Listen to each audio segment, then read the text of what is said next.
जय हिंद बच्चों, स्वागत है आपका दक्षिणाई क्लासरूम में। हम कैपेसिटर चैप्टर पढ़ रहे थे फिजिक्स में और अभी तक हमने इसके 3 लेक्चर कंप्लीट कर लिए।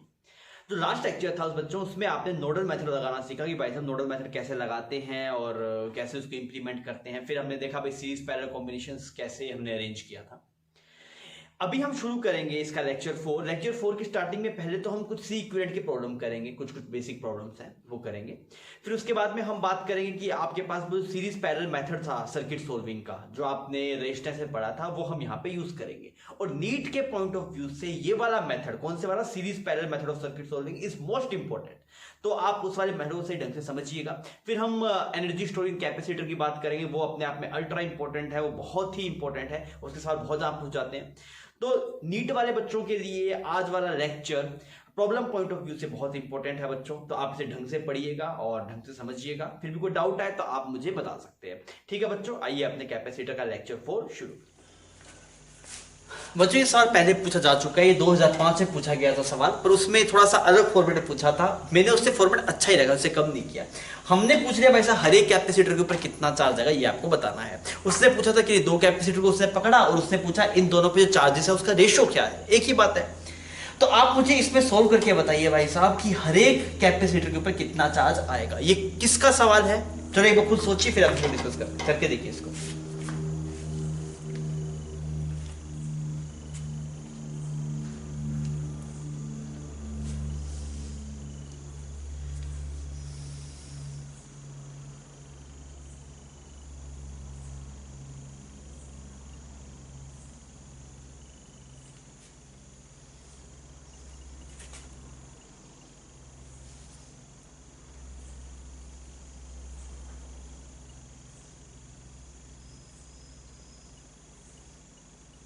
हाँ भी हुआ, ठीक है। देखिए आप ये बोले सर ये वाला कैपेसिटर, ये वाला कैपेसिटर, ये वाला कैपेसिटर, ये दोनों, ये तीनों कैपेसिटर किसमें है, सीरीज में है। सीरीज में है तो क्या जोड़ दूं क्या, ये 2C और C3, C3C और 3C 6C? नहीं सर, ऐसे नहीं जोड़ना। सीरीज में अलग तरीके से जुड़ता है। इन दोनों से मिलकर कितना बनेगा आपके पास, इन दोनों से मिलकर 2C/3। सही है ये बात। अब आप इन दोनों को जोड़ो 2C/3 और इसको, तो क्या लिखेंगे, C1 C2 divide by C1 plus C2। इतनी बात समझ में आ गई। C साफ हो गया आपके पास, 3 साफ हो गया। यहाँ पे बन गया 2C और यहाँ पे आया आपके पास, दिस इज 9 और 11 और ऊपर आ गया 3, तो कितना आया आपके पास 6C/11। क्लियर, ये ऊपर वाला सीक्वेंट आ गया 6C/11। तो अब आप देखिए सर, अब हम 2 कैपेसिटर बना लेते हैं। ऊपर वाले को हटा दिया, पूरे को हमने सोल्व कर लिया और सोल्व करके जो कैपेसिटर साइज है 6C/11 और नीचे वाला कितना आया बच्चों, 4C आया। यहाँ पे आप ऐसे पैटर्न बना दीजिए V4। देखिए कोई गलती तो नहीं है।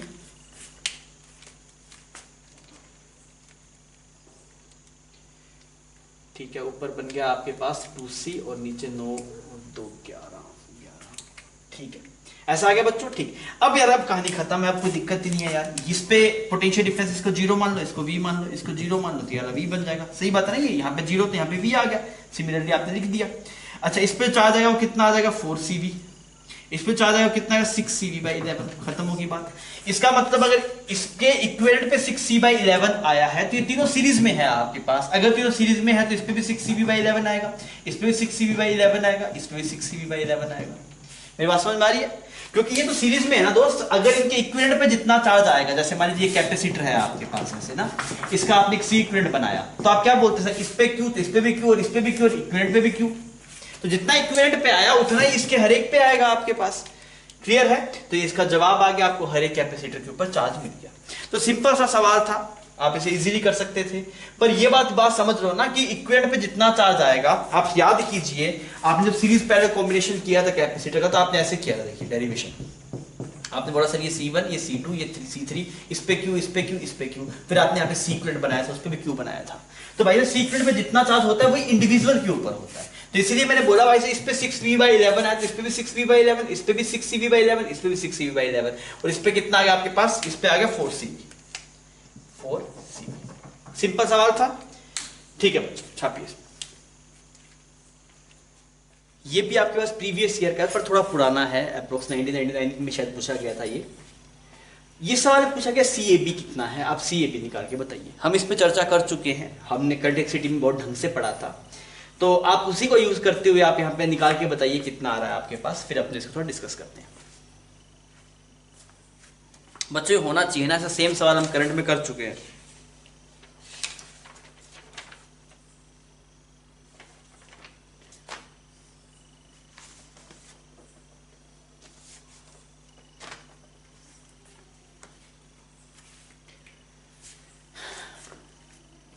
तो हमें समझ में आया, हमें देख के नहीं समझ में आ रहा है, हमें ये समझ में आया, हमें देख के नहीं समझ में आ रहा है कि सीरीज में है कि पैरेलल में है। तो जब हमें देख के समझ में नहीं आता तो हम क्या करते हैं, हम सर्किट को रीड्रॉ करते हैं। तो आइए सर्किट को रीड्रॉ करने चलते हैं। तो इस वाले पॉइंट का नाम ए, तो इसका भी नाम ए, इसका भी नाम ए, आगे नहीं जा सकते तो खत्म होगी बात। इसका नाम बी, तो इसका भी नाम कितना बी, इसका भी नाम बी, और इसका सॉरी इसका नाम तो बी नहीं ना, यहीं तक बी सिर्फ, ठीक है। इसका नाम कुछ नहीं नया, तो नया रख दिया सी, यहाँ पे सी रख दीजिए, एक्स रख लो, इसका नाम कुछ एक्स, इसका भी नाम कुछ एक्स, इसका भी नहीं पता तो वाई रख लो कुछ। अब हम क्या करते हैं, 4 पॉइंट बनाते हैं। यहाँ पे पॉइंट ए बनाया, यहाँ पे पॉइंट बी बनाया, यहाँ पे एक्स बनाया और यहाँ पे वाई बनाया। अब देखिए ये पहला जो कैपेसिटर है, पहला कैपेसिटर वो किसके बीच में, ए और वाई के बीच में है। तो यहां से इसको काट दिया और इसे ए और वाई के बीच में बना दिया। कितने फैराड का, ये 6 माइक्रो फैराड का। आपको यहाँ पे दिखाई दे रहा है भी हम प्रैक्टिकल लाइफ में जो कैपेसिटेंस यूज करें that is the order of micro farad. जो हम सवालों में कई बार फैराड बोल देते हैं, वो बोलने में कोई दिक्कत नहीं, पर एक फैराड का कैपेसिटर बड़ा कैपेसिटर होता है ना, तो इसलिए आपको प्रैक्टिकल लाइफ में जहां पे भी कैपेसिटर दिखाई देंगे बच्चों, that will be in the term of micro farad. दूसरा देखते हैं भाई, तो दूसरा किसके बीच में, ए और एक्स के बीच में। आप यहाँ पे जोड़ दीजिए, ए और एक्स के बीच में कितना आया, ये 6 micro farad, clear, 6 micro farad. अच्छा तीसरा देखिए, तीसरा किसके बीच में, वाई और एक्स के बीच में है। वाई और एक्स के बीच में आप कैपेसिटर बनाइए, कितने का बनाया आपने, 20 माइक्रो फैराड, क्लियर। किसके बीच में, एक्स और वाई के बीच में, खत्म हो गया। अच्छा अब ये देखते हैं किसके बीच में, ये एक्स और बी के बीच में है, कितने का, 6 माइक्रोफैराड का। तो एक्स और बी के बीच में आपने बना दिया, दिस इज 6 माइक्रोफैराड, और यहां से इसको उड़ा दिया, वहां बना दिया, यहां उड़ा दिया। अब भाई साहब लास्ट कैपेसिटर किसका है, ये है वाई और बी के बीच में, वाई और बी। देखिए आपको देखना है किसके बीच में, यहाँ पे दिख रहा है ये वाई, ये वाला बी, जैसे ये दिख रहा था ये एक्स और बी, क्लियर। आप इसको यहाँ से उड़ा दिया, यहाँ पे बना दिया 6 माइक्रोफैराड। अब क्या करेंगे, अब ये भाई साहब व्हीटस्टोन ब्रिज बन गया, और अगर ये व्हीटस्टोन ब्रिज बन गया तो इसका कोई रोल नहीं। अगर बच्चों इसका कोई रोल नहीं है तो अब आप क्या बोलेंगे, सर ये वाला 6 माइक्रोफैराड और ये वाला 6 माइक्रोफैराड, ये दोनों किसके अंदर हैं, आपके पास सीरीज के अंदर है। और ये वाला 6 और ये वाला 6 ये भी आपस में सीरीज के अंदर है, और ये ऊपर वाला पूरा कॉम्बिनेशन और नीचे वाला पूरा कॉम्बिनेशन आपस में पैरेलल में है। तो अगर आप सी इक्विवेलेंट निकालने जाएंगे, सी इक्विवेलेंट, तो आपको ऐसा दिखाई देगा, ये ऊपर एक कैपेसिटर बन जाएगा, नीचे एक कैपेसिटर बन जाएगा, इन दोनों की वैल्यू मिला के 3 माइक्रोफैराड, इन दोनों की वैल्यू मिला के भी 3 माइक्रोफैराड, तो टोटल कितना आ गया बच्चों आपके पास, 6 माइक्रोफैराड। तो सिंपल था। आप विश्वास मानिए नीट के अंदर आपसे सवाल सिंपली पूछे जाएंगे, और अगर आपके नोट्स क्लियर होंगे तो आप उसे इजीली कर पाएंगे। और जितने भी चैप्टर्स आप पढ़ाए जा रहे हैं उनके आप नोट्स थोड़ी रगड़ दीजिए, कोई भी उसमें कोई भी डाउट है तो वो पहले क्लियर कीजिए। अगर वो डाउट्स आप पे क्लियर हो गए तो ये सब सवाल आपको हलवा लगेंगे। छाप, फिर अपने आगे बढ़ेंगे। सवाल आपके सामने क्यूब वाला सवाल है, फेमस सवाल है। हर एक साइड की जो कैपेसिटेंस है वो कुछ सी है, और आपको बॉडी डायगोनल के अलोंग कैपेसिटेंस सी इक्विवेलेंट कितना होगा ये पूछा है, ये सवाल आपको करना है। अब इसको करने की 2 अप्रोच हो सकती है, या तो आपने जो वहां पे सीखा था line of symmetry, axis of symmetry, उससे आप प्रोसीड कर सकते हैं, वो आप प्रोसीड कर लीजिएगा, इजीली आ जाएगा उससे। मैं आपको दिखा रहा हूं कि पर वो line of symmetry, axis of symmetry को बोर्ड मानता नहीं है, बोर्ड को वो चीज नहीं पता होती, मतलब कोई आपने लिखा, कोई टीचर को समझ में आया, नहीं समझ में आया, जिसको नहीं समझ में आया वो क्रॉस कर देगा। तो जो बोर्ड, जो एनसीईआरटी जो पैटर्न फॉलो करता है, हम उस पैटर्न से देखते हैं, उस पैटर्न से भी ये सवाल बहुत इजीली हो जाएगा। उसको बोलते हैं चार्ज को या फिर करंट को डिवाइड करना। उसमें क्या करते हैं, देखिए हमने यहाँ पे इसको अलग से बनाया ऐसे ना, यहाँ पे चलो ऐसे करते हैं। हमने ये बोला कि मान लो इसको बैटरी से कनेक्ट कर दिया, हमें सीक्वेंस निकालना, आप सवाल छाप लीजिए, मैं इसको सोल्व कर रहा हूं। तो मैंने इसको बैटरी से ऐसे कनेक्ट कर दिया, ऐसे कनेक्ट कर दिया। अब यहां से मान लो कुछ, अगर आपने कनेक्ट किया तो कुछ बैटरी से कुछ चार्ज क्यों जा रहा होगा, मान लो यहां पे कुछ क्यों चार्ज जा रहा है। अब इस क्यू चार्ज के पास 3 रास्ते हैं, एक रास्ता, पहला रास्ता, दूसरा रास्ता और तीसरा रास्ता, और तीनों रास्ते सिमेट्रिक हैं। क्यों सिमेट्रिक है, बिकॉज यहां पे भी इतना, इतना और इतना जाने के बाद में आउटपुट है, यहां पे भी इतना, इतना और इतना 3 बार जाने के बाद आउटपुट है। अगर आप यहां से देखेंगे तो यहां पे भी 3 के बाद जाने के बाद में आउटपुट है। मतलब इनपुट आउटपुट के रिस्पेक्ट में ये तीनों रास्ते एक जैसे हैं। तो अगर ऐसा है, मतलब जैसा इनपुट के रिस्पेक्ट में देखें तो जैसा ये है वैसा ये है वैसा ये, तीनों बराबर बराबर करंट चार्ज जाएगा। इस पे Q/3, इस पे Q/3, इस पे Q/3। क्यों बराबर बराबर जाएगा भाई, तीनों रास्ते एक ही जैसे हैं ना भाई। यहां पे भी 3 कैपेसिटर क्रॉस करके आउटपुट मिल रहा है आपको, यहां से देखेंगे तब भी 3 के बाद आउटपुट मिल रहा है, यहां से देखेंगे तब भी 3 के बाद आउटपुट मिल रहा है, सब रास्ते एक जैसे हैं इसके पास। तो अगर यार सब रास्ते एक जैसे हैं तो तीनों में चार्ज भी बराबर डिवाइड होना चाहिए, हर एक रास्ते बराबर चार्ज जाना चाहिए, क्यों पार्शियलिटी होगी। ठीक है, अब यहां से बच्चों Q/3 आ रहा था, यहां से Q/3 आ रहा था, अब इसको आगे दो रास्ते मिले और दोनों रास्ते क्या है बच्चों आपके पास, सिमेट्रिक है, दोनों सिमेट्रिक है, तो Q/3 यहां से आ रहा था, इसके दो हिस्से हो जाएंगे, यहां पे कितना जाएगा Q/6 और यहां पे भी कितना जाएगा Q/6। सिमिलरली यहां से Q/3 जा रहा था तो इसमें कितना जाएगा बच्चों Q/6, यहां पे कितना जाएगा Q/6, यहां पे भी दो रास्ते जा रहे थे बच्चों, तो यहां पे Q/6 और यहां पे Q/6। समझ गए यहां तक। अब देखिए यहां से Q/6 आ रहा है, यहां से भी Q/6 आ रहा है, नेट कितना Q/3, तो यहां पे कितना Q/3, यहां पे भी कितना, यहां से Q/6, यहां से Q/6, तो यहां पे कितना Q/3। सिमिलरली अगर आप देख रहे हैं इस वाले कैपेसिटर के लिए, तो यहां से Q/6, यहां से Q/6, तो यहां से भी कितना Q/3। क्योंकि आप वैसे भी देख सकते हैं जैसा इनपुट के लिए ये तीनों कैपेसिटर हैं, ये वाला और ये वाला, वैसे ही आउटपुट के लिए ये वाला और ये वाला है। वापस सुन लीजिए, जैसे इनपुट के लिए ये वाला कैपेसिटर और ये वाला कैपेसिटर है, वैसे ही आउटपुट के लिए ये वाला है। तो जितना चार्ज इनको दिया उतना वापस ही मांगेगा, तो इस पे Q/3 आना चाहिए, इस पे भी Q/3, इस पे भी Q/3 आ गया बच्चों। अब देखिए सवाल कैसे सोल्व होगा। हमने इसकी पोटेंशियल कुछ V मान लिया, अब हमने चला, अब मैंने आज चलना शुरू किया, इस वाले पॉइंट का नाम कुछ A है, इस वाले पॉइंट का नाम कुछ B है, A से चलना शुरू किया तो VA, हम कोई भी एक रास्ता पकड़ के B पे चलते हैं, कोई भी एक रास्ता पकड़ के, हमने ये वाला रास्ता पकड़ा है बच्चों, देख लो एक बार ये वाला रास्ता, समझ में आ रहा है, ये वाला रास्ता। तो यहां से चला तो VA, इससे देखूंगा तो -Q/3C, बिकॉज पॉजिटिव से नेगेटिव पे जा रहा हूं, यहां पहुंच गया। अब आगे इस रास्ते जा रहा हूं तो -Q/6C, बहुत बढ़िया। फिर यहां से आगे जाएंगे तो क्या लिखेंगे, -Q/3C is equal to, again कितना आ गया बच्चों, VA आ गया। वापिस देखिए, सबसे पहले आपको चार्ज डिवाइड करना आना चाहिए। आपने बोला बैटरी से क्यों निकला, ये तीनों रास्ते एक जैसे, इसलिए तीनों पे चार्ज Q/3। फिर आगे जाएंगे, इसके दो रास्ते हुए, दोनों पे कितना Q/6 और Q/6। मेरी बात समझ में आ गई। अच्छा, फिर आप देखेंगे तो यहां से ये Q/6 आया, समझ में आ गया, यहाँ पे Q/6। सिमिलरली इस वाले Q/3 कोरस्पॉन्डिंग दो रास्ते, तो यहाँ पे Q/6 और इस वाले पे Q/6, इस Q/3 कोरस्पॉन्डिंग दो रास्ते, ये Q/6 और ये Q/6। अब आप इसके लिए देखेंगे तो आप ये बोलेंगे यहां से Q/6 आया, यहां से Q/6 आया, तो कितना है Q/3। आपको यहाँ थोड़ा मैशअप लग सकता है, आप खुद अपनी कॉपी बना के देखिए, आपको चार्ज डिस्ट्रीब्यूशन समझ में आ जाएगा। अब हमने क्या किया, यहां से VA को साफ कर दिया। हमने क्या किया, फिर एक पॉइंट से चले वापिस B पॉइंट पे पहुंच गए, सॉरी VB पे पहुंचा मैं, सॉरी दिस इज VB। मैं कहां से चला बच्चों, A से चला और कहां पे पहुंच गया, B पे पहुंच गया चल के, ये वाला रास्ता पकड़ा मैंने। आप भी पहुंच जाएंगे ऐसे। फिर आपको पता भाई साहब कि VA माइनस VB की जो वैल्यू है, VA माइनस VB, वो यहां से कितना आ रहा है, वो आ रहा है Q/3C plus Q/6C plus Q/3C, ऐसा एक्सप्रेशन आ रहा है, ठीक। और ये VA माइनस VB किसके बराबर है आपके पास, मान लीजिए आप इस पूरे की बजाय सिर्फ एक C बनाएं, दिस इज C इक्विवेलेंट, और यहां पे बच्चों आप ऐसे बैटरी बनाएं, तो आप क्या बोलेंगे, यहां पे जो Q आ रहा होगा, Q वो किसके बराबर होगा, C इक्विवेलेंट मल्टीप्लाई V। तो आपने बोला यहां से जो V की वैल्यू आ रही है, VA माइनस VB, उसको आप V लिख सकते हैं, लिख दिया कोई नहीं, एक बार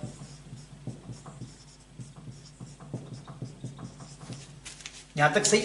अब यहां से V की वैल्यू निकाली, V की वैल्यू कितनी है, Q/C इक्विवेलेंट, Q/C इक्विवेलेंट, इसकी वैल्यू कितनी, Q/3C plus Q/6C plus Q/3C। Q सब साफ हो गया आपके पास। यहां से अगर आप सोल्व करेंगे तो ये वैल्यू कितनी आ रही है, 1/C इक्विवेलेंट की, 6C एलसीएम आ गया आपके पास, दिस विल बी 2 और 1, तो C इक्विवेलेंट आ गया बच्चों 6/3/5।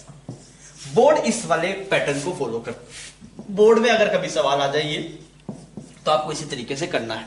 अगर कभी ये रेजिस्टेंस से कोरस्पॉन्डिंग आ जाए तब आपको करंट डिवाइड करना है सेम पैटर्न में, और अगर कभी कैपेसिटर कोरस्पॉन्डिंग आ जाए चार्ज डिवाइड करना है। मेथड सिंपल ही है बच्चों, कोई बड़ी कहानी नहीं है। इससे पहले इनपुट आउटपुट में ऐसे ही किया। आप क्या करते हैं, जब भी सेटअप दिखता है ऐसा तो हम क्या करते हैं, इसको बैटरी से जोड़ देते हैं, उसका इक्विवेलेंट ये केस बना लिया। तो अगर इस सेटअप में चार्ज Q गया है तो इसके इक्विवेलेंट में भी Q ही जाएगा, ठीक। फिर आप क्या लिखते हैं, Q बस C equal multiply V is equal to Q, ठीक है। यहां से आपने इस क्यू को डिवाइड किया, फिर ए पॉइंट चल के बी पॉइंट पे गए, वहां से वी लिखा, प्रोसीड किया, तो आंसर आ गया 6c/5। पहली बार फर्स्ट टाइम जब लोग देखते हैं तो उनको थोड़ा सा टफ लग सकता है, पर आप एक दो बार खुद करके देखिए, आपको ये चीज चमक जाएगी। एनसीईआरटी अगर आप उठा के देखेंगे तो आपको यही मेथड दिखाई देगा सोल्व करने का। समझ गया बच्चों, कोई दिक्कत नहीं है। तो रेजिस्टेंस वाले केस में भी सी, अगर आपको आर इक्विवेलेंट निकालना हो तो आप इसी मेथड से प्रोसीड करेंगे, और कैपेसिटर वाला हमने अभी देख लिया। आप इसे खुद सही ढंग से अटेम्प्ट कीजिएगा, 10-15 मिनट इस पे डिवोट कीजिएगा। ऐसा होने के पूरे पूरे चांस है कि भाई साहब ये आपके सीबीएसई के एग्जाम में भी आ जाए। छाप लीजिए बच्चों, इसको खुद से कर लीजिए, फिर अपने आगे चलते हैं। बच्चों अभी हम बात करेंगे सर्किट सोल्व करने के थर्ड मेथड की, जिसको हम बोलते हैं series parallel method of circuit solving. और ये सेम हमने पढ़ा था करंट एक्सिसिटी में। मैंने पहले बताया था भी ये चैप्टर करंट से मैच करता है काफी हद तक, तो जब तक आ रहा है मैच कर रहा है तब तक हम उसका फायदा उठा लेते हैं, जब नहीं आएगा तो अलग पढ़ देंगे। तो सीरीज पैरेलल मेथड के बारे में हम क्या जानते थे वहां पे, आप जानते हैं क्या खासियत है उस मेथड की। उस मेथड की खासियत ये है कि उसमें सवाल बिना पेन उठाए भी हो सकता है, वो पेन भी नहीं उठाना पड़ेगा, सवाल सोल्व हो जाएगा। पर ड्रॉबैक क्या है, ये सब में लगता नहीं है। जिसमें सीरीज पैरेलल का कॉम्बिनेशन दिखाई देगा उसमें आप ये लगा सकते हैं, बाकियों में लगा सकते नहीं है। तो आइए उसे कुछ कैपेसिटर से रिलेटेड कुछ सवाल करते हैं ताकि हमें वो चीज क्लियर हो जाए। देखिए क्या है आपके पास, यहाँ पे ऐसे दो कैपेसिटर मान लीजिए आप, यहाँ पे कैपेसिटर मान लिया आपने, यहाँ पे एक और कैपेसिटर मान लिया, ठीक है बच्चों। इसी कैपेसिटर कुछ C1 मान लो, इसी कैपेसिटर कुछ C2 मान लो। अब मान लो यहाँ पे कुछ चार्ज Q आ रहा है, तो यहाँ पे कितना जाएगा Q1 जाएगा, यहाँ पे कितना जाएगा Q2 जाएगा। सही है ये बात। ऐसा ही करंट डिवाइड में होता था, यहाँ से कुछ करंट I आता था, यहाँ पे I1 जाता था, यहाँ पे I2 जाता था। यहाँ से कुछ टोटल चार्ज Q गुजरा, तो इस पे कितना पहुंचा Q1, इस पे कितना पहुंचा Q2। अब मैं चाहता हूं भाई साहब इस Q के टर्म में Q1 Q2 की वैल्यू कितनी है, ये मुझे कोई बता दे।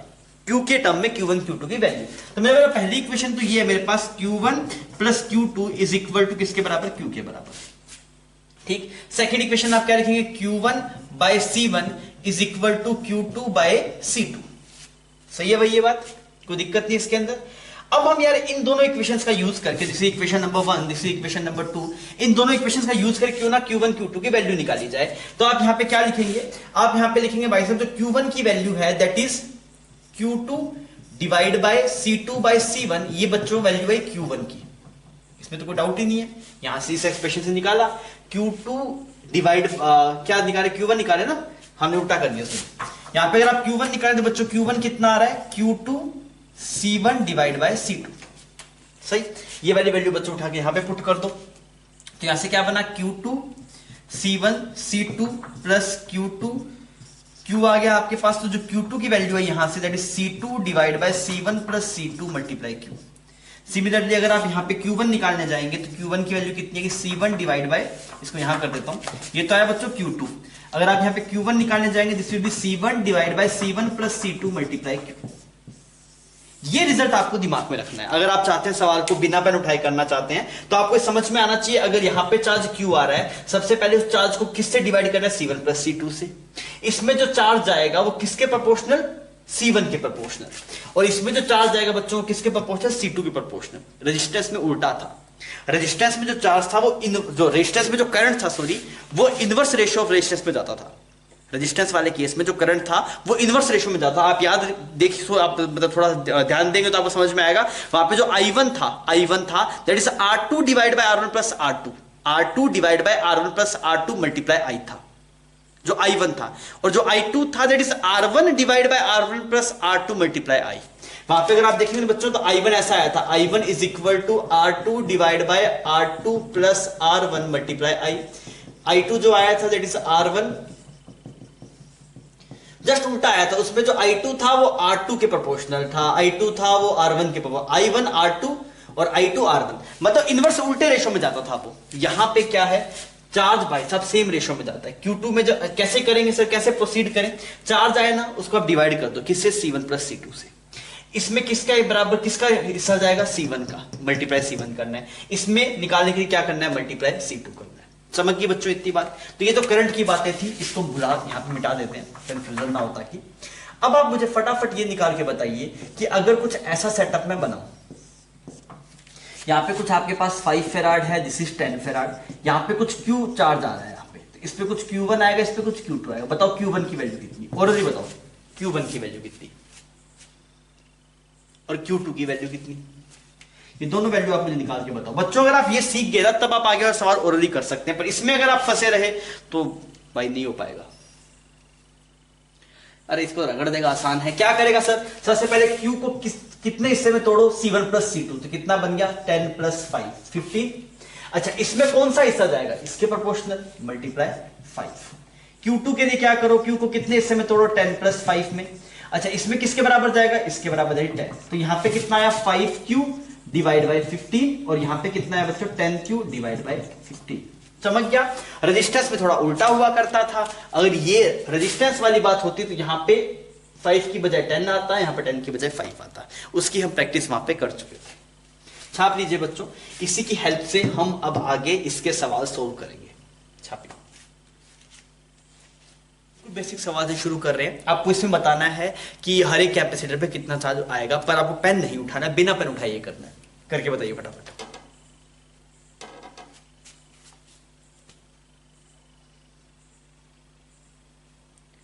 हुआ? आप बोले इसलिए दो कैपेसिटर दिखाई दे रहे हैं, क्यों ना इनको एक बना लिया जाए। कैसे बनाया जाएगा? दोनों सीरीज में है। अगर दोनों सीरीज में है तो सी इक्विवेलेंट कितना आएगा? C1 C2 divide by C1 plus C2। और ये रिजल्ट कितना है? जैसे famous result 12 multiply 6 divide by 18, तो कितना आएगा? 4 फेराड। 4 फेराड आएगा। 4 फेराड टोटल कैपेसिटेंस आ गया। Q is equal to C into में V, C की वैल्यू है 10, तो कितना आएगा बच्चों? 40 कूलम। तो आप बोलेंगे सर इस पे जो चार्ज आएगा दैट इज 40 कूलम, और इस पे भी कितना आएगा? 40 कूलम। हमने सिर्फ रिजल्ट उठाने के लिए पेन, सिर्फ रिजल्ट लिखने के लिए पेन उठाया, बाकी हमने डायरेक्ट सवालों कर दिया था। आइए एक और सवाल प्रोसीड करते हैं। यहां पे ऐसे कैपेसिटर ऐसे कुछ बनाया हमने, इसकी वैल्यू कुछ हम मान लेते हैं। This is 8 farad and this is 2 farad, और यहां पे ऐसे कुछ 10 फेराड, और इसकी वैल्यू कुछ 10। आप मुझे बताइए हर एक कैपेसिटर पे कितना चार्ज आएगा? पेन नहीं उठाना है बच्चों, करके बताइए।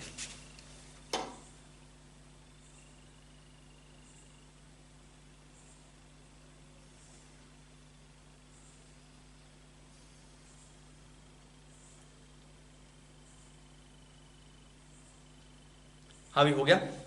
आप क्या बोलेंगे सर ये 10 हुआ मिलके पैरेलल में है, डायरेक्टली जुड़ जाएगा ये 10, और ये 10 और 10 मिलके कितना हुआ? 5। सबसे पहले सी इक्विवेलेंट निकाला। सी इक्विवेलेंट कितना है बच्चों आपके पास? 5। चार्ज कितना आएगा? चार्ज आएगा Q is equal to C equivalent multiply V, that is 50। मतलब यहां से चार्ज आएगा 50 जाएगा, यहां से कितना जाएगा? 50 कूलम। टोटल 50 कूलम गया था यहां से, तो इस पे कितना पहुंच गया? 50 कूलम। अब यहां से 50 कूलम के पास दो रास्ते हैं। दो रास्ते हैं तो कैसे जाएगा? इस पे आप कुछ Q1 बोल दीजिए, इस पे कुछ Q2 बोल दीजिए। तो आप क्या बोल सकते? Q1 की जो वैल्यू आएगी वो अभी हमने सीखा था। क्या करना? सबसे पहले टोटल चार्ज को डिवाइड करना है किससे? C1 प्लस C2 से, दैट इज 10। और यहां पे इसमें जाने के लिए मल्टीप्लाई इसी कैपेसिटर्स, तो कितना का? 10 कूलम। और Q2 की वैल्यू कितनी आ जाएगी बच्चों आपके पास? 50/10 मल्टीप्लाई 8, सही कर रहा हूं मैं? This is 40 coulomb. ये भी नहीं करना चाहिए था, ये भी हम डायरेक्टली कर सकते हैं, पर पहली बार कर रहे हैं, आपको दिक्कत ना, इस वजह से मैंने इसको ऐसे प्रोसीड कर दिया। चमक गया बच्चों? कोई दिक्कत नहीं। आइए थोड़ा और आगे बढ़ते हैं।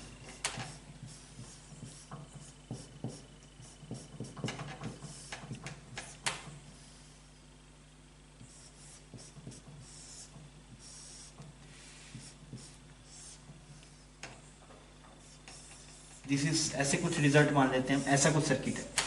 बड़ा सर्किट दिख रहा है, पर घबराना नहीं है, अपने आप पे विश्वास रखना है, चुटकियों में सवाल सोल्व करना है बिना पेन उठाए। अभी हम इसकी वैल्यू लिखते हैं कुछ कुछ। मैं इसकी वैल्यू बोल रहा हूं कुछ 15 farad, this is 15 farad and this is 5 farad.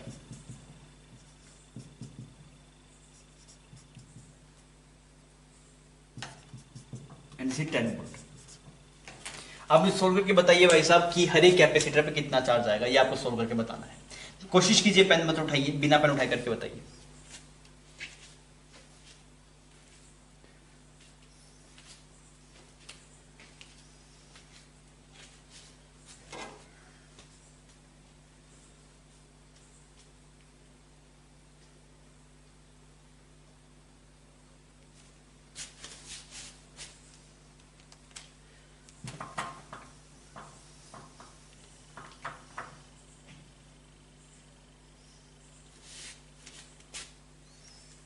हाँ भी हुआ। सबसे पहले हम सी इक्विवेलेंट निकालते हैं यार। ये दोनों कितने बनेंगे? 20 और 5 सीरीज में कितना मिलेगा आपके पास? 4। ये पूरा पूरा पेयर कितना मिल गया आपको? 4। सही है ये बात? अच्छा, अगर ये 4 और ये 4 दोनों कितने हो गए आपके पास 8, क्योंकि पैरेलल में है, डायरेक्टली जुड़ गए 8 हो गए। 8 और 2 दोनों सीरीज में है, तो कितना आया बच्चों आपके पास, this is 1 point C equivalent जो आपको दिखाई देगा वो कितना है, देखिए ये आपके पास आया 20 और 5 का पेयर मिलके बनेगा 20 मल्टीप्लाई 5 डिवाइड बाई 25, 4 और 4 मिलके कितने बन गए 8, और 8 और 2 दोनों सीरीज में है, तो आपके पास कुछ ऐसा बन जाएगा 1.6 फैराड, 1.6 फैराड। क्लियर? तो यहां से कितना चार्ज निकला बच्चों, यहां से आपके पास 16 कूलम चार्ज निकला। कितना निकला, 16 कूलम। सही। ऊपर कितना दिखाई दे रहा है, ऊपर भी 4, नीचे भी 4, तो हाफ हाफ चला जाएगा, तो यहां पे कितना जाएगा 8 कूलम, और यहां पे भी कितना जाएगा 8 कूलम। सही है ये बात? कैसे? क्योंकि आपको पता है भाई, इसका तो 4 फैराड दिखाई दे रहा है, इसका हमने कैलकुलेट किया ना, 4 फैराड आया, दोनों बराबर बराबर, तो हाफ हाफ डिवाइड हो जाएगा। अच्छा, अब सर 8 कूलम को वापस डिवाइड करो, 8 कूलम को यहां पे डिवाइड करके क्या करना पड़ेगा, पहले 8/20 मल्टीप्लाई 15, ये आएगा ना आपके पास ये पेयर, 8/20 मल्टीप्लाई 15, तो यहां से आप देखेंगे तो कितनी वैल्यू आ गई है, 3 और 4, दिस इज 6 कूलम। सही कर रहा है क्या, देखना एक बार, 6 कूलम आ गया। ठीक है, यहां पे 6 कूलम आया, तो बच्चों यहां पे कितना देगा 2 कूलम। अरे सही है ये बात, कोई दिक्कत नहीं। ठीक है, अब आप यहां पे, अब आप इसको प्रोसीड कर लीजिए आगे, ऐसा हो गया, फिर यहां पे टोटल वापस कितना आएगा, 16 कूलम आएगा, तो ये हर एक कैपेसिटर के ऊपर चार्ज आ गया। तो इस वाले पे आया टोटल 16 कूलम निकला, यहां से इस पे 8 कूलम गया, इस पे 8 कूलम गया, यहां पे डिवाइड किया तो इस पे गया 6 कूलम, और इस पे भी कितना, इस पे गया 2 कूलम। अब ये दोनों के पोटेंशियल डिफरेंस बराबर आना चाहिए था, आप चेक कर लीजिए Q/C, तो ये बन जाएगा 6/15, 6/15 मतलब 2/5, यहां पे भी कितना बन रहा है 2/5, सेम आ रहा है। क्लियर? एक और लास्ट सवाल कर लेते हैं इसकी प्रैक्टिस करने के लिए।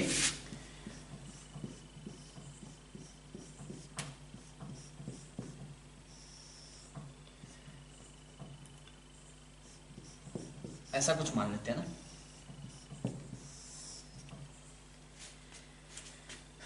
इसकी वैल्यू कुछ मान लीजिए 90, इसकी वैल्यू कुछ मान लीजिए 80 फैराड, इसकी वैल्यू मान लीजिए 10 फैराड। क्लियर? इसकी वैल्यू मान लीजिए 10 फैराड। क्लियर? और इसकी वैल्यू बच्चों आप मान लीजिए, एक मिनट में वैल्यू देख लूं कुछ गलत ना हो जाए ना,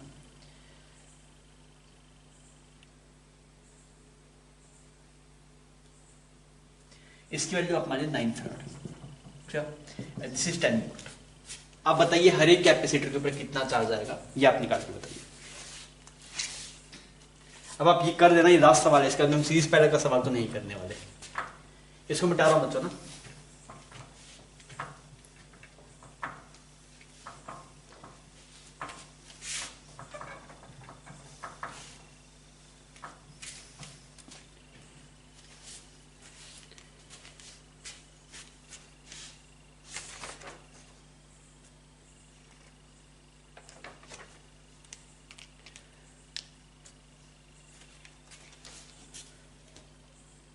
हुआ? कैसे करेंगे? सर सीक्वेंट निकालते हैं, सीक्वेंट निकालने जाएंगे बच्चों, तो ये 80 और ये 10, तो ये कितना बन जाएगा 90 बन जाएगा, बिकॉज पैरेलल में ये 90। अच्छा 90 और 10 कितना होता है यार, ये दोनों सीरीज में है ना, 90 और 10, 90 और 10 दोनों सीरीज में है। 90 और 10 को अगर आप सोल्व करेंगे तो कितना बन जाएगा, 90 मल्टीप्लाई 10, 900 डिवाइड बाई 100, तो ये बन जाएगा 9 फैराड। ये इतना बन गया 9 फैराड, ये 9 फैराड, ये भी 9 फैराड, जस्ट हाफ हो जाएगा, कितना 4.5 farad. 4.5 farad Q is equal to CV, तो 45 कूलम चार्ज जाएगा। कितना चार्ज जाएगा बच्चों यहां से, 45 कूलम। अच्छा 45 कूलम, तो यहां पे कितना आ गया, प्लस 45, सारा का सारा आ गया।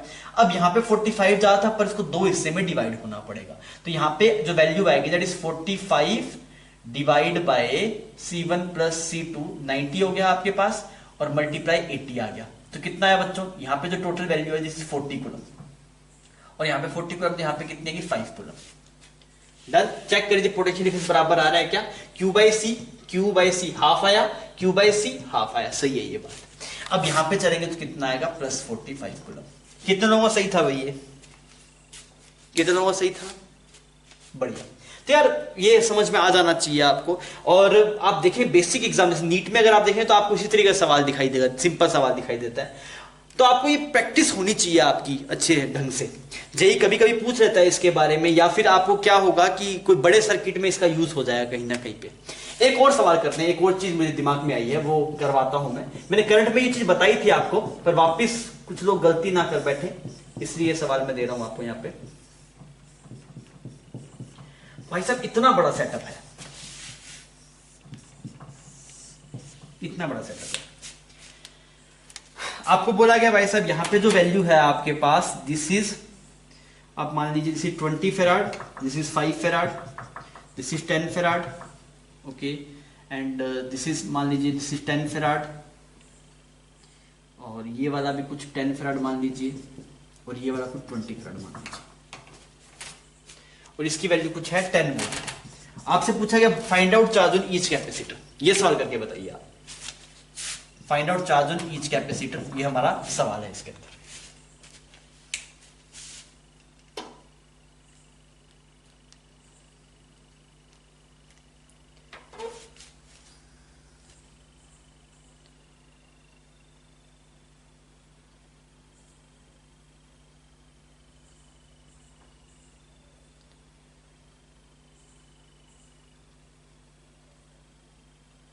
हाँ भी हुआ। अब लोग इसमें ये सवाल क्यों दिया गया, एक्चुअली लोग इस सवाल को प्रोसीड करने के लिए क्या करते हैं, पहले पूरे का सी इक्विवेलेंट निकालते हैं। पहले आपने कुछ लोगों ने ऐसा किया होगा, किसी ने किया क्या ऐसा, पहले पूरे का सी इक्विवेलेंट निकाला, फिर इसे चार्ज निकाला, फिर उनको 3 में डिवाइड किया। इतना नहीं करना है दोस्त। एक्चुअली क्या है, इस पेयर के अक्रॉस पोटेंशियल डिफरेंस भी 10 वोल्ट है, इसके अक्रॉस भी 10 वोल्ट है, इसके अक्रॉस भी 10 वोल्ट है, क्लियर। तो आप बोल सकते हैं इसका पोटेंशियल 0 मान लिया, तो यहाँ पे 10 मान सकते हैं आप, तो इसका तो सीधा ही काम हो गया, यहाँ पे कितना है 40 कूलम, खत्म। ये इसके अक्रॉस पोटेंशियल डिफरेंस कितने, 10 वोल्ट। इसमें क्या था एक्चुअली, इसके मतलब पूरे के अक्रॉस पोटेंशियल कितना था, 10 वोल्ट था। अगर इसके अक्रॉस 10 वोल्ट होता तो हम सीधा कर देते। अब इसमें क्या, इसके अक्रॉस पता लग गया पोटेंशियल डिफरेंस, इसको अलग सोल्व कर लो भाई साहब। ये दोनों सीरीज में, तो इसके वैल्यू कितनी आ गई 4 फेराड, 4 फेराड, तो यहाँ पे आ गई 40 कूलम, यहाँ पे भी कितना आ गया बच्चों 40 कूलम, ठीक है। यहाँ पे अगर आप चेक करें इसकी वैल्यू, देखिए ये 20 बन गया, इसमें भी सेम वही बात है, ये 0 ये 10, तो यहाँ पे कितना बन गया आपके पास में 20 और 20 का पेयर बन गया 10, तो 100 आ गया आपके पास। तो यहाँ पे आ जाएगा आपके पास 100 कूलम, फिर यहाँ पे डिवाइड करेंगे तो बच्चों कितना आ जाएगा 50 कूलम और 50 कूलम। कहानी खत्म, पूरा करने की जरूरत नहीं था। समझ गया आपको ये बात। अब जैसे हम कई बार ऐसा होता है कि मास्टर का दिमाग भी रेजिस्टेंस की तरह काम करता है, जैसे रेजिस्टेंस में रिजल्ट है वैसे रिजल्ट कई बार लिख देता है। मैंने कोशिश किया कहीं पे गलती नहीं हो, अगर कहीं पे गलती हो तो आप कमेंट सेक्शन में जरूर बता दीजिए। कहीं पे कुछ मतलब पैरेलल को हमने रेजिस्टेंस की तरह जोड़ दिया, मतलब क्योंकि पैरेलल में रेजिस्टेंस जैसे जुड़ता है वैसे कैपेसिटर को जोड़ दिया, तो कहीं गलती ना हो, आपको कहीं पे दिखे तो आप जरूर बताइएगा, ठीक है बच्चों। आप इसको छाप लीजिए, फिर अपने थोड़ा आगे चर्चा करेंगे। बच्चों अभी इस चैप्टर के रास्ते करंट एक्सिटी से बदल गए हैं। इतना पार्ट सिमिलर था, थोड़ा बहुत कुछ और आपको दिख सकता है, पर अभी हम रास्ता थोड़ा बदल रहे हैं। अभी थोड़ी नई चीजें आएगी आपके पास। अभी हम इस चैप्टर की बहुत ही इंपॉर्टेंट पार्ट पे, जिसको हम बोलते हैं एनर्जी स्टोर्ड इन कैपेसिटर। अगर चैप्टर जब स्टार्ट हुआ होगा तो आपको समझ में आया होगा कैपेसिटर का रोल क्या था। मैंने कैपेसिटर रोल समझाया था। वो क्या रोल था बच्चों, कैपेसिटर का रोल ये था, वो एनर्जी को स्टोर करता है, फिर जब जरूरत होती है सडनली एक साथ एनर्जी को वो दे देता है। ऐसे करते थे, एनर्जी को स्टोर करता है, जब जरूरत होती है सडनली एनर्जी को दे देता है। ऐसा ही करते हैं बच्चों। तो यार अगर एनर्जी स्टोर करना कैपेसिटर का काम है, तो क्यों ना ये निकाला जाए भाई साहब उसके अंदर एनर्जी स्टोर है कितनी। बात समझ में आ रही है। कैपेसिटर का काम ही है भाई साहब एनर्जी को स्टोर करना, और जब जरूरत हो सडन एनर्जी दे देना। जैसे फैन में लगा होता है, फैन को सडन मूव करवाने के लिए एनर्जी देनी पड़ती है, तो उसमें कैपेसिटर लगा होता है। अगर कैपेसिटर नहीं लगा होता तो फैन धीरे धीरे मूव करेगा। इसलिए आप घर पे भी कर सकते हैं। कई मान लो कभी अगर फैन स्लो चल रहा है तो आप इलेक्ट्रिशियन बुलाने की जरूरत नहीं है, आप घर पे बता सकते हैं इसका कंडेंसर खराब है या फिर कैपेसिटर खराब है, नया लेके आते हैं, आप जोड़ दीजिए, कोई दिक्कत नहीं। उसमें पॉजिटिव नेगेटिव का चक्कर नहीं, आप कैसे भी जोड़ेंगे वो जुड़ जाएगा। ऊपर आप टेप लगा दीजिए, आपका फैन सही, घर वाले शाबाशी देंगे, वाह बेटा कुछ पड़ रहा है। समझ में आ गई बात। तो अगर हम एनर्जी स्टोरिंग कैपेसिटर के बारे में पढ़े तो अब उस पर हम थोड़ी चर्चा करना चाह रहे हैं। ये इंपॉर्टेंट है बिकॉज कैपेसिटर काम ही एनर्जी स्टोर करना है। तो एनर्जी स्टोर कितनी करता है, कैसे करता है, उसका हम चर्चा करनी जरूरी है। आइए थोड़ा समझते हैं। देखिए हम मान लेते हैं भाई साहब ये कैपेसिटर ऐसे, इस कैपेसिटर की 2 प्लेट है आपके पास, क्लियर। और इस पे कुछ फाइनल चार्ज कितना आना है, क्यू आना है। इस पे फाइनल चार्ज कितना आना है बच्चों, फाइनल चार्ज ऑन कैपेसिटर कितना बनाएंगे हम, कैपिटल क्यू बना देते हैं ना। तो चार्ज धीरे धीरे स्टोर हो रहा है। मान लीजिए किसी इंस्टेंट पे इस पे चार्ज कितना है क्यू, इस पे प्लस क्यू, इस पे कितना minus Q. At any instant, at any instant charge on capacitor, charge on capacitor कितना है आपके पास, क्यू है, क्लियर। अब अगर आप बात करेंगे वर्क डन, अगर आप बात करेंगे हमें निकालना डेल्टा यू किसके बराबर आता है, क्यू इंटू में डेल्टा वी के बराबर आता है। ऐसा ही है प्रोसेस आपके पास, यही होता है। डेल्टा यू का जो हम डेल्टा वी की जो डेफिनेशन थी वो ये थी, delta V is equal to delta U by Q. तो डेल्टा यू ऐसा कुछ बनेगा। तो मैंने बोला कि मान लो इस पे इतना चार्ज आ चुका है और डीक्यू एक्स्ट्रा चार्ज लेके आना है। इस पे इतना चार्ज आ चुका है, एक्स्ट्रा कितना लेके आ रहे हैं बच्चों, डीक्यू चार्ज इस पे और लेके आ रहे हैं। तो जो छोटा सा जो चेंज इन पोटेंशियल एनर्जी आएगा that will be DQ multiply delta V. ऐसे ही छोटा सा पोटेंशियल एनर्जी। भाई साहब डीक्यू चार्ज लेके आ रहे हैं, मतलब डीक्यू चार्ज कैसे आप करते हैं, ऐसे ही करते हैं, यूं ना कि बाहर से लेके आते हैं, इसका चार्ज उठा के इसको देते हैं। तो यहाँ पे जो चार्ज ट्रांसफर हो रहा है आपके पास, कितना चार्ज दे रहे हैं एक्स्ट्रा, इसको डीक्यू दे रहे हैं। डीक्यू दे रहे हैं तो जो चेंज इन पोटेंशियल एनर्जी आएगी वो कितना आएगा, डीक्यू मल्टीप्लाई डेल्टा वी। अच्छा अब आप इसको लिखिए, इसको यहाँ पे इंटीग्रेट करेंगे, इस तरफ इंटीग्रेट कर दीजिए, डी यू बन जाएगा। यहाँ पे ये बन गया डीक्यू, और डेल्टा वी क्या है इस इंस्टेंट पे, डेल्टा वी क्या है इस इंस्टेंट पे, डेल्टा वी है क्यू बाई सी। क्योंकि इस पे क्यू चार्ज है तो पोटेंशियल डिफरेंस कितना है, क्यू बाई सी। हमने क्या किया, हम यहां से चार्ज उठा के यहां पे देते हैं, कितने पोटेंशियल डिफरेंस में, इतने पोटेंशियल डिफरेंस में डेल्टा यू कितना है, क्यू मल्टीप्लाई डेल्टा वी। तो मैंने इसको लिख दिया कुछ ऐसे क्यू बाई सी। ये तो पूरा बन गया पोटेंशियल एनर्जी। इनिशियल पोटेंशियल कितनी थी आपके पास, जीरो, फाइनल कितनी थी ये। चार्ज की वैल्यू इनिशियल जीरो थी, फाइनल कितनी है बच्चों, क्यू। तो यहां पे अगर आप एक्सप्रेशन देखेंगे सी कांस्टेंट आ गया, ये बन गया Q square by to, Q square by to. Limit कहां से कहां, जीरो से लेके टू तक। तो यू की वैल्यू क्या आ गई, Q square by two C. ये रिजल्ट इंपॉर्टेंट है। अगर किसी कैपेसिटर में चार्ज स्टोर क्यू है, अगर किसी कैपेसिटर में बच्चों चार्ज का स्टोरेज कितना है, कैपिटल क्यू है, तो उसमें जो एनर्जी स्टोर आएगी that is Q square by two C. ये रिजल्ट आपको रट्टा मारना है। तो हमने लिखा सर यू का फॉर्मूला आ रहा है Q square by two C. इसको आप ऐसे भी लिख सकते हैं, क्यू को क्या लिख दीजिए, सीवी। बच्चों क्यू क्या लिख दीजिए आप, सीवी। इसको एक और टर्म में लिख के दिखाता हूं, देखिए मैं इसको आप क्या लिख सकते हैं, C square V square, Q is equal to C V होता है, divide by two C. C ने सी को मार दिया, तो यू के दो फॉर्मूले आ गए, क्यू स्क्वायर बाय टू सी आ गया, या फिर हाफ सी वी स्क्वायर आ गया। ये रिजल्ट आपका अपना हो जाना चाहिए अभी आपका, क्योंकि ये हमें बहुत बार जरूरत पड़ेगी, तो हमें इसका रट्टा मारना है। क्या रिजल्ट है, एनर्जी स्टोरिंग कैपेसिटर जो आता है that is Q square by two C या फिर हाफ सी वी स्क्वायर। यहां पे ये जो क्यू है वो क्या है, charge on capacitor, charge on capacitor, clear. और जो आपके पास में V है वो क्या है, कभी अगर आप ये एक्सप्रेशन लगाए तो Q का यूज करेंगे, तो Q क्या, चार्ज ऑन कैपेसिटर। अगर आप इसका यूज करें तो V क्या है, potential difference across capacitor, potential difference across capacitor. बच्चों समझ गई ये बात। डेरिवेशन भी सिंपल था, जो चेंज इन पोटेंशियल एनर्जी होता है वो Q multiply change in potential होता है। अच्छा किसी, अब मान लीजिए हमने DQ चार्ज यहां से यहां पे मूव करवाया, आपको मैंने स्टार्टिंग में कैसे चार्ज जाता है प्लेट पे वो समझाते हुए समझाया था कि कैपेसिटर में क्या होता है, एक प्लेट से चार्ज लेके दूसरे को दे देता है, ऐसा ही होता है। तो यहां से DQ चार्ज कुछ यहां से यहां पे अगर आपके पास में ट्रांसफर होगा तो कितना है चार्ज, कितना ट्रांसफर हुआ, DQ हुआ। कितना पोटेंशियल डिफरेंस था, Q by C potential difference था, यहां पे लिख दिया, आपने इंटीग्रेट करा तो फॉर्मूला आ गया। अब आप मेरे साथ बोलिए भाई साहब, पोटेंशियल एनर्जी का फॉर्मूला बताइए, सॉरी जो एनर्जी स्टोरिंग कैपेसिटर उसका फॉर्मूला बताइए। एक फॉर्मूला है Q square by two C, Q क्या है वहां पे, चार्ज स्टोरिंग कैपेसिटर। दूसरा फॉर्मूला बताइए हाफ सी वी स्क्वायर, इसमें वी क्या है, पोटेंशियल डिफरेंस अक्रॉस कैपेसिटर। समझ गया, ये रिजल्ट याद रखना है बच्चों, बहुत बार इसकी जरूरत पड़ेगी। अच्छा अब हम बात करें इससे थोड़ा एनर्जी को थोड़ा फील करवा दूं क्या मैं आपको। देखिए इस पर और बढ़िया ढंग से चर्चा करेंगे, एनर्जी कहां स्टोर होती है, मैं थोड़ा आइडिया दे रहा हूं। देखिए यहां पे प्लस क्यू, यहां पे माइनस क्यू, बाहर वाले फेसिस पे कोई चार्ज नहीं आएगा, क्यों, क्योंकि बाहर वाले फेसिस पे चार्ज आता है submission of Q divide by to, electrostatic की पुरानी बात। दो प्लेट्स है, एक पे प्लस क्यू एक पे माइनस क्यू, तो बाहर वाले फेस पे कितना है, जीरो। मतलब सिर्फ चार्जेस यहां पे रहेगा और यहां पे रहेगा, मतलब जो इलेक्ट्रिक फील्ड लाइंस है वो इसके अंदर अंदर रहेगी सिर्फ। मेरी बात समझ में आ रहा है। तो बच्चों क्या होता है, कैपेसिटर पे चार्ज स्टोर होता है, चार्ज स्टोर होने की वजह से इलेक्ट्रिक फील्ड आता है, और इलेक्ट्रिक फील्ड की वजह से उसके अंदर एनर्जी आती है। अब सोच के देखिए, अगर किसी रीजन में इलेक्ट्रिक फील्ड है तो वो किसी चार्ज पे फोर्स लगा सकता है, उसकी वेलोसिटी दे सकता है, मतलब वो इलेक्ट्रिक फील्ड कुछ वर्क कर सकता है, मतलब उसके पास में कुछ एनर्जी है। वापिस सुनिए मेरी बात को, जो कैपेसिटर पे चार्ज आता है उसकी वजह से इलेक्ट्रिक फील्ड आता है, और इलेक्ट्रिक फील्ड के पास में एक कैपेबिलिटी होती है कि वो कुछ वर्क कर सकता है। तो इसमें जो मतलब वर्क कर रहा है, मतलब उसके पास में कुछ एनर्जी स्टोर है। जैसे मान लीजिए आपने इसको छोड़ा, वो नीचे गिर गया, क्यों, क्योंकि भाई साहब इस पेयर के पास में एनर्जी है, अर्थ, और इसके पास में एक पोटेंशियल एनर्जी है। तो इलेक्ट्रिक फील्ड के पास में कुछ एनर्जी होती है जिसकी वजह से वो वर्क कर सकता है, और वो एनर्जी कितनी होती है, Q square by two C या फिर हाफ सी वी स्क्वायर। तो आपको इस पूछे तो आप ये बोल सकते हैं उसको कि देखिए पहले चार्ज स्टोर होता है, उसकी वजह से इलेक्ट्रिक फील्ड आता है, और इलेक्ट्रिक फील्ड के अंदर एनर्जी होती है। मतलब जो एनर्जी है वो फील्ड की फॉर्म में स्टोर है, एनर्जी जो है वो फील्ड की फॉर्म में स्टोर है। अगर आपके पास में ज्यादा रीजन में फील्ड होगा तो एनर्जी ज्यादा होगी, कम रीजन में होगा तो कम होगा। इसके बारे में हम एक चर्चा भी करते हैं, उसको बोलते हैं एनर्जी डेंसिटी। वो और बेटर क्लैरिटी देता है, पर वो थोड़ी देर बाद में पढ़ेंगे, अभी एक बार नहीं पढ़ रहे हैं।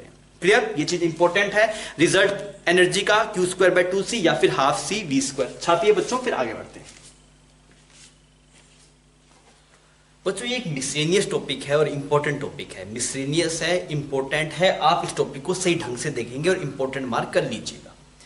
इस बार टॉपिक के अंदर क्या बोला गया? आपको बोला है कैपेसिटर है। मैंने कहा हाँ बिल्कुल कैपेसिटर है यार। अगर कैपेसिटर है आपके पास, उसकी दो प्लेट्स होती है, बना रखी है, एक पे पॉजिटिव चार्ज होता है, एक पे नेगेटिव चार्ज होता है। बिल्कुल सही बात। अब अगर आप देख रहे होंगे तो यार एक्चुअल में क्या हो रहा होगा भाई साहब, यहाँ पे पॉजिटिव प्लेट है, यहाँ पे नेगेटिव प्लेट है, ये पॉजिटिव चार्ज नेगेटिव चार्ज को बोलेगा आजा पास आजा, तो ये इस पे कुछ फोर्स लगा रहा होगा।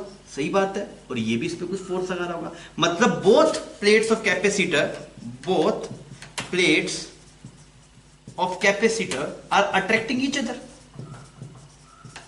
Are attracting each other. सही बात है यार। मतलब अगर आपने कैपेसिटर दोनों प्लेट्स को ऐसे फ्री छोड़ दिए कि भाई साहब ये प्लेट तुम दोनों फ्री हो जाओ, जो तुम्हारे दिल में है वो कर दे सिमरन, तो क्या होगा भाई साहब, दोनों चिपक जाएंगे। सीधी बात, दोनों चिपक जाएंगे। तो ऑब्वियसली अगर कैपेसिटर चिपक जाएगा तो भाई साहब ये पॉजिटिव चार्ज इसमें चला जाएगा, नेट कहानी खत्म हो जाएगी, कोई चार्ज नहीं बचेगा, कैपेसिटर खत्म हो जाएगा। वापस सुन ले मेरी बात को। अगर तूने ये दो प्लेट्स थी ऐसे कैपेसिटर की, एक प्लेट हम ऐसे मान लेते हैं और एक प्लेट ये मान लेते हैं, ये दो प्लेट्स है ना आपके पास, ये पॉजिटिव है, ये नेगेटिव है, ये इसको खींच रहा है, ये इसको खींच रहा है। अगर आप फ्री छोड़े दोनों आके मिल जाएंगे। अगर दोनों आके मिल गए भाई साहब तो पॉजिटिव नेगेटिव नेट कितना बचेगा, न्यूट्रल। तो अब ये दोनों मिलके एक प्लेट बन जाएगा, इस पे कोई चार्ज नहीं है, कहानी खत्म। तो यार ऐसा हमें नहीं होने देना है। अगर हमें कैपेसिटर बनाए रखना है तो हम चाहते हैं भाई साहब ये दोनों आपस में ना मिले। आपको अमरीश पुरी बनना है, आपको सिमरन को मिलने देना नहीं है। अच्छा, अगर सिमरन को मिलने देना नहीं है तो भाई आप बोलेंगे सर यहाँ पे फोर्स F, यहाँ पे फोर्स F, मतलब आपको भी यहाँ पे कुछ फोर्स लगा के रखना पड़ेगा। इस तरफ आपको कुछ F एक्सटर्नल लगाना पड़ेगा, इधर कुछ F एक्सटर्नल लगाना पड़ेगा, ताकि इनको रोका जा सके, दोनों आपस में ना मिल पाए। सही है ये बात।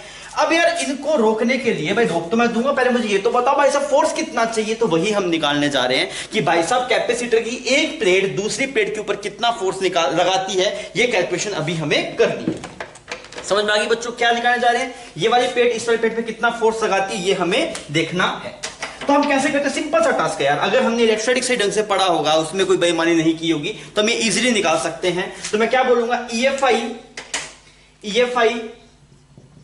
क्या होता है बच्चों? EFI electric field intensity at one plate due to other.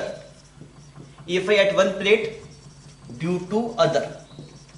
तो यार मुझे पता भाई साहब इस प्लेट की वजह से आप यहां पे EFI पूछना चाहते हैं, इस प्लेट की वजह से यहां पे EFI, इस प्लेट के ऊपर कितना EFI है। अब मेरी बात को सुनना सही ढंग से, इसमें लोग दुखी रहते हैं। मान ले इस वाले प्लेट पे कुछ प्लस सिग्मा चार्ज डेंसिटी है, यहाँ पे माइनस सिग्मा। अरे सर ये क्या कर दिया, क्यों था? अरे कोई बात नहीं यार, क्यों था तो सिग्मा क्या हो जाएगा, Q/A। तो कोई नई चीज थोड़ी है।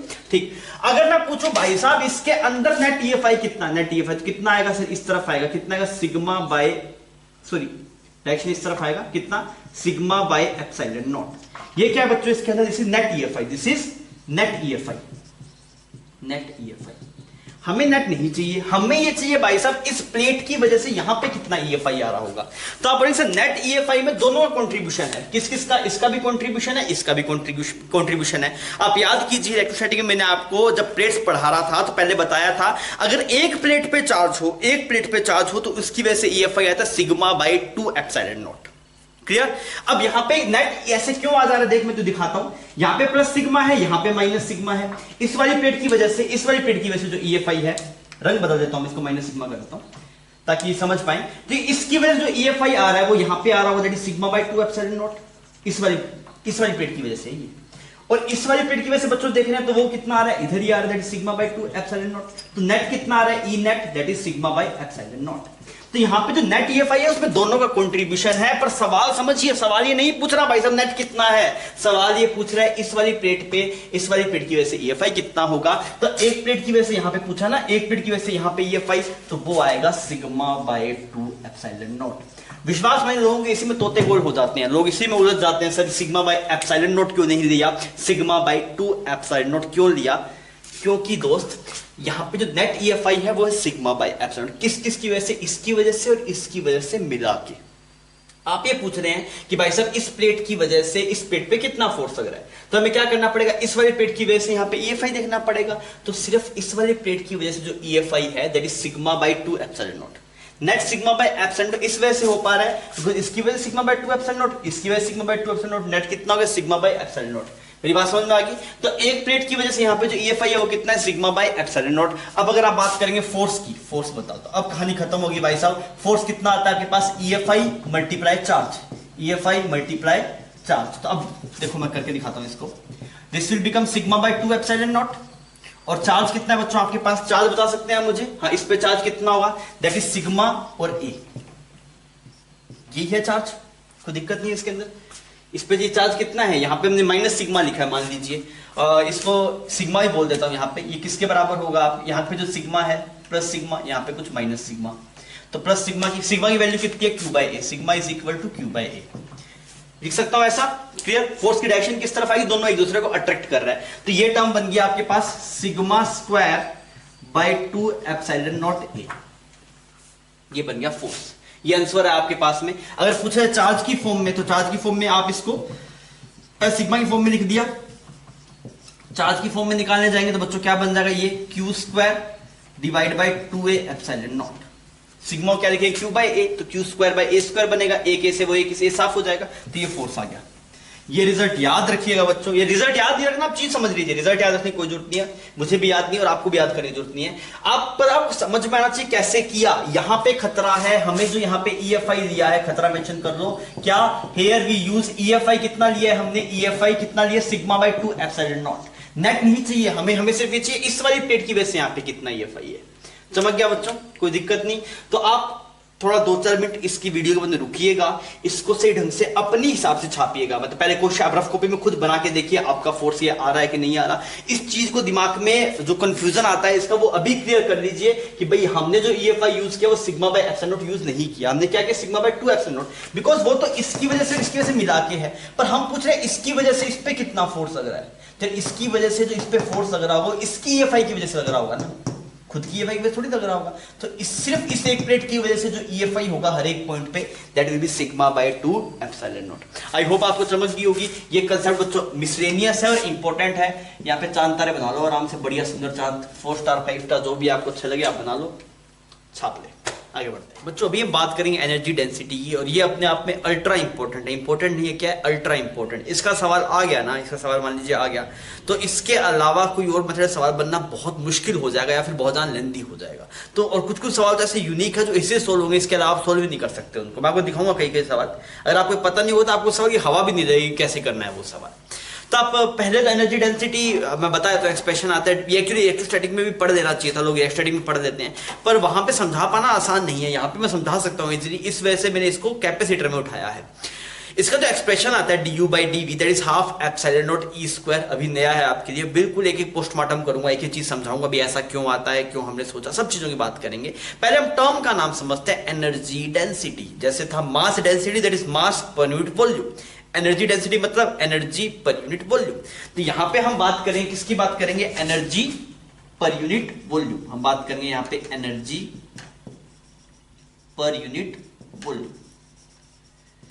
यार ये फील ठीक है सर, आपने नाम लिख दिया, हमने सुन लिया एनर्जी पर यूनिट वॉल्यूम, पर यार आपने पर यूनिट वॉल्यूम ही क्यों लिया, पर यूनिट एरिया ले लेते, कुछ और चीज का ले लेते, क्या कोई और ले लेते, पर यूनिट मास ले लेते, पर यूनिट डाइलेक्ट्रिक कांस्टेंट कुछ भी ले लेते, भाई वॉल्यूम क्यों लिया, ये जानना जरूरी है। पर इसके बिना काम हो जाएगा, पर जानना जरूरी है। अगर आप फिजिक्स को एंजॉय करना चाहते हैं, आपको समझ में आना चाहिए एनर्जी डेंसिटी लिखने की जरूरत ही क्यों पड़ती है।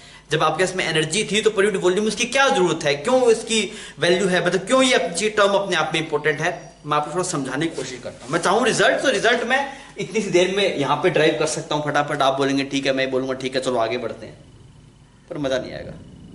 तब चीजों को डेप्थ में चलते हैं, हम देखते हैं भाई साहब एनर्जी डेंसिटी की जरूरत क्यों है। तो पहले हम एनर्जी डेंसिटी की जरूरत क्यों है ये पढ़ रहे हैं एक बार के लिए, फिर मैं उसको मिटाऊंगा, फिर एनर्जी डेंसिटी को आगे कंटिन्यू करूंगा। अब ऐसे मानिए भाई साहब आपको ये बोला गया यहाँ पे एक कैपेसिटर है, ऐसे पैरेलल प्लेट कैपेसिटर है, बच्चों से ढंग से समझना, और इस पे चार्ज है प्लस क्यू और इस पे चार्ज है माइनस क्यू। एक कैपेसिटर से प्लस क्यू और माइनस क्यू, और ये अपने आप में आइसोलेटेड है, मतलब इसको कोई बैटरी से कनेक्ट नहीं किया गया, दिस इज आइसोलेटेड कैपेसिटर, ठीक है जी। इसका जो एरिया है आपके पास में, ये एरिया कुछ ए है और ये वाली दूरी कितनी है आपके पास में, डी है। आपको पता होगा हम जब कैपेसिटर पढ़ते हैं तो हम ये डिस्टेंस बहुत छोटी लेके चलते हैं ताकि कौन से इफेक्ट को नेगलेक्ट किया जा सके, फ्रिंजिंग इफेक्ट को, बताया था ना आपको। तो ये वाला डिस्टेंस हम कम लेके चलते हैं, तो ये डिस्टेंस कम है इस कैपेसिटर की लेंथ के कंपैरिजन में। तो this is isolated capacitor, isolated capacitor. अब मुझे बताइए इसको छोड़ दूंगा तो क्या होगा, इस दो प्लेट्स को छोड़ दिया क्या होगा, दोनों पास पास आ जाएगी, चिपक जाएगी, कैपेसिटर खत्म हो जाएगा। अभी हमने इससे लास्ट में देखा था क्या कि भाई साहब जो फोर्स लगता है एक प्लेट के ऊपर दूसरे प्लेट की वजह से, वो कुछ कुछ फोर्स आता है, वो अट्रैक्टिव फोर्स है, और अगर आप इसको फ्री छोड़ दिया दोनों आपस में आके मिल जाएगी और कहानी खत्म हो जाएगी, कैपेसिटर खत्म हो जाएगा। ठीक, क्या बात करना चाहता हूं मैं ये बोलना चाहता हूं, मैं आपको दिखाना चाहता हूं कि एनर्जी कहां पे स्टोर होती है। कैपेसिटर में एनर्जी है, हाँ। इस कैपेसिटर में एनर्जी है, हाँ है। कितनी है, Q²/2C।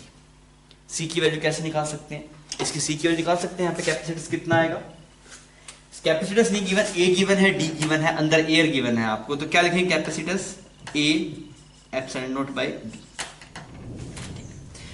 अब हमने क्या किया, सुनना मत सही ढंग से मेरी बात को। By applying external force, by applying external force we change distance between plates to 2D। इसका मतलब क्या है, हमने कुछ फोर्सेस लगाए, अब फोर्सेस लगाने की वजह से क्या किया, जैसे ये दोनों प्लेट्स थी आपके पास, यहाँ पे से फील कीजिए, ये एक प्लेट थी और ये एक प्लेट थी, ये दोनों बच्चों प्लेट थी आपके पास में कैपेसिटर की, इस पे प्लस क्यू, इस पे माइनस क्यू, ये दोनों आपस में अट्रैक्ट कर रही थी, तो मैंने क्या पकड़ के रख रखा है ताकि पास पास ना जा पाए। अब मैंने क्या किया, फोर्स से खींचा खींचा खींचा खींचा खींचा, यहां तक ले आए। अब इसके बीच डिस्टेंस कितनी बन गई, 2D, पहले कितनी थी, D। आपने फोर्स आया, खींचा खींचा खींचा खींचा खींचा, 2D बना दिया। तो हमने क्या किया भाई साहब, फोर्स लगा के इसकी बीच की डिस्टेंस को कितना कर दिया, 2D कर दिया। कोई बात नहीं सर, 2D कर दो, अपने कोई इशू नहीं है, ठीक। तो यहां पे फाइनल ऐसा बन गया, ये डिस्टेंस के बीच में कितनी बन गई बच्चों, 2D बन गई। इस पे कितना प्लस क्यू, इस पे कितना माइनस क्यू। कैसे, इस पे चार्ज नहीं बदला, बिकॉज प्लेट कैसी थी, आइसोलेटेड थी, जिसे आइसोलेटेड कैपेसिटर, इस प्लेट पे चार्ज कहीं से आ जा सकता नहीं है। क्लियर। अगर आप पूछो work done in this process, work done in this process, work done process का नाम भी लिख देते हैं, work done in the process, work done in the process,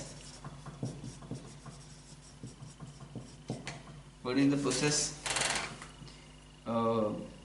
in which distance between plates become, कितना बन गया बच्चों, 2D फ्रॉम D। पहले डिस्टेंस 2D थी, अब बन गई, पहले D थी, 2D बन गई। मुझे इसका वर्क डन चाहिए, तो वर्क डन का फॉर्मूला क्या होता है, फोर्स F.S होता है। तो आइए इस वर्क डन के बाद थोड़ी चर्चा करते हैं। तो अगर आप यहाँ पे इस वर्क डन को लिखेंगे तो वर्क डन के लिए क्या लिखेंगे, फोर्स देखते हैं पहले, कितना फोर्स लगाना पड़ेगा वर्क डन के लिए। तो फोर्स की वैल्यू देखिए कितनी है, जो फोर्स एक प्लेट दूसरे प्लेट के ऊपर लगा रही थी वो हमने देखा था, वो कितना आया था बच्चों, Q²/2A∈0। ऐसा ही आया था कुछ एक्सप्रेशन, ये था। लास्ट वाली साइड में देखिए क्या रिजल्ट निकाला था हमने, Q²/2A∈0, ये एक्सप्रेशन था, ठीक है। और वो डिस्टेंस पे डिपेंड नहीं कर रहा, तो आपको समझ में आ रहा है कि अगर आपको एक्सटर्नल फोर्स लगा के कुछ सेपरेशन को बढ़ाना है, जैसे इसको आप फिक्स मान लीजिए, इसको आप फिक्स करके रखिए, एक को ही मूव करवाइए सिर्फ, तो क्योंकि इसको फिक्स करके रखेंगे तो फिक्स करने में तो कोई वर्क नहीं करना पड़ेगा, वर्क तब करना पड़ता है जिस वाली बॉडी पे आप फोर्स लगा रहे हैं उसका डिस्प्लेसमेंट होती है। इसको पकड़ के रखिए, सिर्फ इसको मूव करवाइए। अगर आप इसको मूव करें तो वर्क डन कितना करना पड़ता है, F, और कितना डिस्टेंस मूव करवाना पड़ा, D डिस्टेंस मूव करवाना पड़ा। ये देख लो, वर्क डन को लिखा फोर्स मल्टीप्लाई डिस्प्लेसमेंट, फोर्स कितना लगाना पड़ा बच्चों, इसके बराबर फोर्स लगाना पड़ा, तो फोर्स लिख दूंगा मैं यहाँ पे। और कितना डिस्टेंस मूव किया आपने, पहले D था, 2D बना दिया, कितना मूव किया, D। तो यहां से जो वर्क डन आ रहा है एक्सटर्नल फोर्स द्वारा, हमने स्लोली मूव करवाया है। दिस इज डिस्टेंस स्लोली, ये हम प्रोसेस स्लोली कर रहे हैं, मतलब काइनेटिक एनर्जी में कोई चेंज नहीं आया, बहुत धीरे धीरे हमने किया। क्लियर है ये बात, ठीक है। तो ये आ गया आपके पास। तो यहां से अगर आप वर्क डन देखेंगे तो वर्क डन कितना आएगा आप निकाल सकते हैं, Q²/2A∈0 मल्टीप्लाई D, इतना वर्क आया। ये वर्क किया एक्सटर्नल बॉडी ने इनके बीच के सेपरेशन को चेंज करने के लिए। अगर हम क्लास में होते तो क्लास में मैं क्या क्या करता हूं, मैं सिर्फ इतना बोलता हूं भाई साहब ये चीज निकाल के बताओ, ये वर्क कितना आता है वो निकाल के बताओ, वो खुद को निकालना होता है। तो अभी भी आप खुद निकाल सकते हैं, एक बार हम देख लीजिए, कोई दिक्कत नहीं, फिर से आप वो खुद से निकाल के देखिए कि आपका वर्क डन कितना आ रहा है। आ जाएगा ये वाला वर्क, इसमें कोई दिक्कत नहीं। तो भाई साहब ये वाला वर्क है, ये आप अपनी भाषा में लिख लेना, ये वर्क है कब, ये वर्क एक्सटर्नल बॉडी को करना पड़ा किस वाली चीज के लिए, अगर आपने इन दो प्लेट्स के बीच का सेपरेशन पहले डी से 2D बनाया तो इतना वर्क आपको करना पड़ेगा। चमक गई इतनी बात। सर ये क्या क्या कहानी सुना रहे हो, इसका क्या लॉजिक है इससे? इसका लॉजिक है, अगर आप पूछो भाई साहब आपने जो वर्क किया, जो एक्सटर्नल फोर्स ने जो वर्क किया वो वर्क कहां गया, एक्सटर्नल फोर्स ने जो वर्क किया वो कहां गया, ये हमें देखना है। आपने ये तो बोलते सर इतना वर्क किया, तो हम यहाँ पे अब सवाल ये पैदा आ गया, दिक्कत आ गई हमारे पास, क्या क्या दिक्कत है हमें, या फिर एक थॉट आ गया, एक ख्याल दिखते हैं, एक थॉट आया, बहुत बढ़िया थॉट आया। वो क्या, work done by external body कहां गया, work done by external force, work done by external force कहां गया, कहां गया, मतलब या तो काइनेटिक एनर्जी चेंज करता, वो नहीं किया बिकॉज स्लोली स्लोली हो रहा है। तो भाई साहब जो वर्क किया वो कोई तो एनर्जी में जानना होगा, तो कहां गया वो वर्क, ये सवाल है। आप सोच के बता सकते हैं मुझे, आप सोच के बताइए भाई साहब कि हमने जो ये वर्क किया वो वर्क कहां पे गया। और सिमिलरली आप यहां तक पहले पहुंच जाइए, यहां तक आप लिख लीजिए। और ये एनर्जी डेंसिटी को ही समझने के लिए हम इतना पार्ट कर रहे हैं, अभी एनर्जी डेंसिटी हमने नहीं पढ़ा है, अभी इसको समझने के लिए इतना बेसिक चल रहा है। तो अभी आप इस चीज का यूज कीजिएगा, अभी पहले तो यहां तक निकाल लीजिए आप खुद, ठीक है। फिर आप ये थॉट लिखिए कि भाई साहब जो वर्क डन एक्सटर्नल फोर्स हमने किया वो कहां गया, ये आपको सोचना है। इतना आप सोचिए, छापिए, फिर अपने नेक्स्ट स्लाइड में मिलते हैं, मैं आपको इस बात का जवाब देता हूं। तो अभी जो हम देख रहे थे वो ये देख रहे थे कि भाई ऐसे कैपेसिटर था, इनिशियल डिस्टेंस थी d, फाइनल बन गई 2d, और work done by external force in this process via q²/2a epsilon not d। सवाल ये था जिस पे हम चर्चा कर रहे थे, वो ये थॉट था हमारा कि भाई साहब ये वर्क डन कहाँ गया, ये वर्क डन एनर्जी के फॉर्म में गया तो कहाँ गया, कहीं तो एनर्जी कुछ तो हुआ होगा ना इस वर्क डन से, खाली तो वर्क डन नहीं जा सकता। अगर मान लीजिए आप वर्क करके इस मार्कर को ग्राउंड से ऊपर उठाते हैं तो क्या करते हैं भाई साहब, जो आपका जो वर्क, जो आपने एक्सटर्नल फोर्स से वर्क किया वो पोटेंशियल एनर्जी में चला गया, कहीं ना कहीं जाएगा, या हीट लॉस में कहीं तो जाए, वो वर्क कहां गया ये हमें चेक करना है। आइए मैं उसके बारे में आपको दिखाता हूं। हमारा यहाँ पे डाउट था, डाउट क्या क्या डाउट था, हमें डाउट को भी समझ में नहीं आ रहा, अभी हम दुखी हैं, तो अभी थोड़ा खुश होने के लिए थोड़ा डाउट के बारे में चर्चा करते हैं। तो मैंने ये बोला पहले इनिशियल पोटेंशियल जी बता, पोटेंशियल एनर्जी इनिशियल कितनी, पहले देख रहे तो भाई कहां गया वर्क, चेक करना पहले। सबसे पहले इसके एनर्जी में देखता हूं, एनर्जी में नहीं चला गया कैपेसिटर की, तो आप क्या बोलेंगे, फॉर्मूला क्या होता है सर, फॉर्मूला होता है q²/2c, q²/2, और c का फॉर्मूला क्या, कैपेसिटेंस तो नहीं गिवन, पर कैपेसिटेंस नहीं गिवन, एरिया गिवन है, डिस्टेंस गिवन है, मीडियम गिवन है, तो क्या लिखेंगे आप, a epsilon not by d। अरे सही है बच्चों, तो कितना आ गया भाई साहब आपके पास, this will be q²d divide by 2a epsilon naught. कुछ समझ में आ रहा है, कुछ लग रहा है, दिख रहा है, चलो एक बार देखते हैं। और u फाइनल देखते हैं भाई साहब, u फाइनल कितना आएगा आपके पास, अगेन q²/2c, q²/2c की जगह a epsilon not by d की जगह कितना बन जाएगा, 2d बन जाएगा। तो यहां पे अगर आप देखें तो ये वैल्यू कितनी बन गई, q² divide bye a epsilon not. देख ले भाई, यहां तक कोई दिक्कत है तो इनिशियल पोटेंशियल एनर्जी आ गई, फाइनल पोटेंशियल एनर्जी आ गई। तो मैं देखता हूं यार एनर्जी में चेंज है, देख यार इनिशियल पोटेंशियल एनर्जी कुछ कम थी, अब कुछ बढ़ गई, तो मैं देखता हूं चेंज इन पोटेंशियल एनर्जी कितना है, change in potential delta U, इसको क्या लिखेंगे, U final minus U initial, तो इसकी वैल्यू निकाल दे, U final minus U initial, U final minus U initial करेंगे तो क्या लिखेंगे, this by this, this minus this, क्या बनेगा, q²d by a epsilon naught minus q²/d 2a epsilon naught. तो यहां से जो डेल्टा यू निकल के आ रहा है that is q²/2a epsilon not d। सही है, और इतना ही वर्क डन है। अरे भाई साहब जितना डेल्टा यू उतने तो वर्क डन है, ये तो अच्छी बात है यार। अब ये दुखी नहीं है भाई, अब तो ये खुश है कि भाई अब हमने समझ में आ गई बात, क्या कैसे समझ में आ गई भाई साहब, जो वर्क डन बाय एक्सटर्नल था, work done by external force किसके बराबर चला गया, delta U, that is change in potential energy, change in energy of capacitor. मतलब जो एक्सटर्नल फोर्स ने वर्क किया वो सारा का सारा कहां चला गया, आपके पास में कैपेसिटर की एनर्जी बढ़ाने में। क्लियर, जो एक्सटर्नल फोर्स ने वर्क किया, जो एक्सटर्नल फोर्स ने वर्क किया वो कहां चला गया, वो डेल्टा कैपेसिटर की, वो कैपेसिटर की एनर्जी चेंज करने ये हिंदी में लिख दिया ना, में यूज हुआ, वो मदर टंग आई जाती है अपने आप, वो लिखा गया गलती से, मैं लिखना नहीं चाह रहा था, वो लिखा गया, कोई बात नहीं। तो समझ में आ गया जो एक्सटर्नल फोर्स का वर्क किया वो कहां पे चला गया, पोटेंशियल एनर्जी को चेंज करने में। सर क्या गोल गोल घुमा रहे हो, टॉपिक चल रहा है एनर्जी डेंसिटी, क्या ये सब कहां वर्क एक्सटर्नल, क्या चाहते क्या हो? अब सुन, मैं तो सही बात समझाता हूं। क्या EFI बदला, मतलब एनर्जी कैसे बढ़ी, मैं ये देखना चाहूंगा एनर्जी कैसे बढ़ी, मतलब इस कैपेसिटी की एनर्जी कम है, इस कैपेसिटी की एनर्जी ज्यादा है। आप यही बोल रहे हैं भाई सब, इसी कैपेसिटी की एनर्जी कम है, इसी कैपेसिटी की एनर्जी ज्यादा है, और एनर्जी में कुछ चेंज है वो भी हमने देख लिया। तो यार मुझे ये नहीं समझ में आया भाई, देख चार्ज तो सेम का सेम रहा, चार्ज सेम का सेम रहा, देख यहाँ पे भी क्यों था, यहाँ पे भी क्यों था, माइनस क्यों था, माइनस क्यों, चार्ज सेम का सेम। अंदर EFI भी नहीं बदला, क्यों EFI नहीं बदला, इसके अंदर भी EFI sigma by epsilon not आएगा, इसके अंदर भी EFI sigma by epsilon not आएगा। भाई साहब चार्ज नहीं बदला, EFI नहीं बदला, आपके पास में जो मीडियम था मीडियम नहीं बदला, तो एनर्जी कैसे बदल गया, मतलब एनर्जी कहां है? हमें ऐसा लगता है चार्ज, अगर चार्ज ज्यादा तो एनर्जी ज्यादा, पर चार्ज तो सेम है, यहां पे और यहां पे चार्ज सेम है। फिर हो जाता है सर मीडियम से एनर्जी बदलती है, मीडियम भी सेम का सेम है, EFI से बदलती है, EFI भी सेम का सेम है, तीनों चीज सेम की सेम है। भाई साहब यहां पे तो बहुत भयंकर दिक्कत होगी भाई साहब, तो यहां पे लिख लेते हैं भयंकर दिक्कत, भयंकर दिक्कत।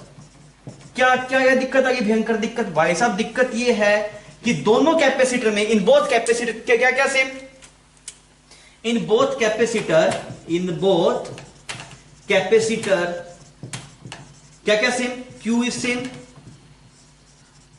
और क्या क्या same, EFI is same, EFI same है ना भाई, EFI कितना है, यहां पे भी सिग्मा बाय एप्सिलॉन नॉट, यहां पे भी sigma by epsilon not, sigma की वैल्यू कितनी, Q बाय A। अरे मेरी बात समझ में आ रही है? Medium is same, medium is same, then why energy is different, then why energy is different. अरे मेरी बात समझ में आ गई भाई साहब, ये भयंकर दिक्कत आ गई, क्योंकि यार मुझे लगता है चार्ज की वजह से एनर्जी आती है, चार्ज तो सेम का सेम, मुझे फिर लगता था EFI की वजह से आती है, वैसे EFI भी सेम का सेम, कोई मीडियम का कोई रोल होगा, मीडियम भी सेम का सेम, फिर भी एनर्जी डिफरेंट डिफरेंट, क्यों ऐसा? तो अब आपको यहां से समझ में आ गया सर जी एनर्जी स्टोर कहां होती है। अगर आप इस वाले सवाल को, भयंकर दिक्कत को अगर आप सोल्व करेंगे तो आपको एनर्जी डेंसिटी चमक जाएगा। ये पूरी कहानी एनर्जी डेंसिटी को समझाने के लिए था, मैं चाहता आपको समझ में आए, पर अभी भी आपको समझ में नहीं आई बात, अभी तो दिक्कत में ही है हम। हमें ये समझना भाई साहब क्या बदल गया, क्या बदला दोस्त, वॉल्यूम बदल गया। क्या बदल गया, वॉल्यूम। यहां पे वॉल्यूम कितना था, A और D, यहां पे वॉल्यूम कितना है, AD, और यहां पे वॉल्यूम कितना है, A to D। तो इसका वॉल्यूम अगर V है तो इसका वॉल्यूम क्या है, उसका जस्ट डबल। तो एनर्जी जो होती है, सबसे पहले चार्ज आता है, आप याद कीजिए कैपेसिटी स्टार्टिंग में चार्ज आता है, चार्ज कैसे क्या आता है, इलेक्ट्रिक फील्ड। अब वो इलेक्ट्रिक फील्ड जितने बड़े वॉल्यूम में होगा उतनी ही एनर्जी ज्यादा होगी। आपने अभी देखा, देखिए सब चीजें सेम थी पर वॉल्यूम डिफरेंट था। मतलब ये जो एनर्जी स्टोर है वो कहां पे स्टोर है बच्चों, वॉल्यूम में स्टोर है। तो वो उसका जवाब है। आप पहले इसको छाप लीजिए, आप इस वाली कहानी को छाप लीजिए। ये सिंपल सी बात थी, इसको मिटा दो, यहीं पे कर देता हूं ना मैं, इसको छाप लीजिए, मैं इसको मिटा रहा हूं।